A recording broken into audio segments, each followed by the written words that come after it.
6th December marks 32 years since the demolition of Babri Masjid. By many, this day is known as Black Day in the history of democratic India. The mosque in Ayodhya was demolished on December 6th by Karsevaks who claimed that ancient Ram temple stood at the same site. It took 37 years to go from the locking of 1949 to the unlocking of 1986, but only 6 years to go from 1986 to the demolition of 1992. One crime led to another. Once again, the Congress, which was in power in New Delhi, felt it had no option but to live with this crime. After the demolition of the Babri Masjid, on the evening of December 6, 1992, Karsevaks started attacking Muslims residents of Ayodhya, demolishing their houses.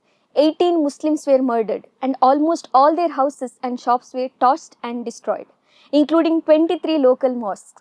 Additionally, riots broke out in different parts of the country, including Mumbai, and around 2,000 people were killed. Some of whom had planned and led the demolition were mainly L.K. Advani, Murli Manohar Joshi, and Uma Bharati.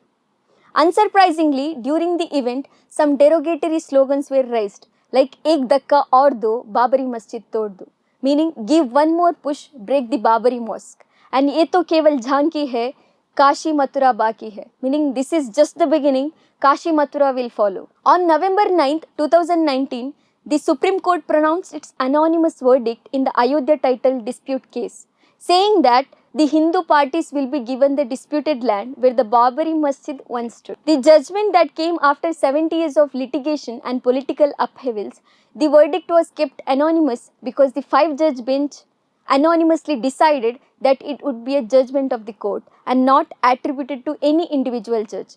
This was the first time in India that Supreme Court judgment was not attributed to its authors.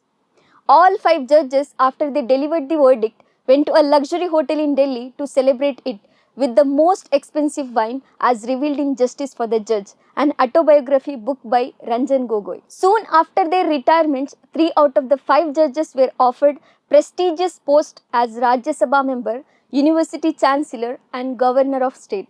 A special CBI court in Lucknow on September 30, 2020 delivered the judgment on the 1992 Babri Masjid demolition case, including senior BJP leaders in the 28-year-old case for lack of evidence. All the 32 people were accused of criminal conspiracy and inciting a mob to tear down the Mughal-era mosque in the northern town of Ayodhya, located about 135 km, that is 84 miles, east of the state capital. In 1992, the demolition sparked nationwide communal violence that left some 2,000 people dead. Most of them were Muslim.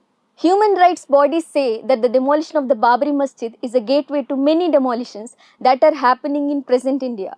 Critics say that India needs to have a national day of collective repentance, a day of atonement for the sin committed in the name of Ram.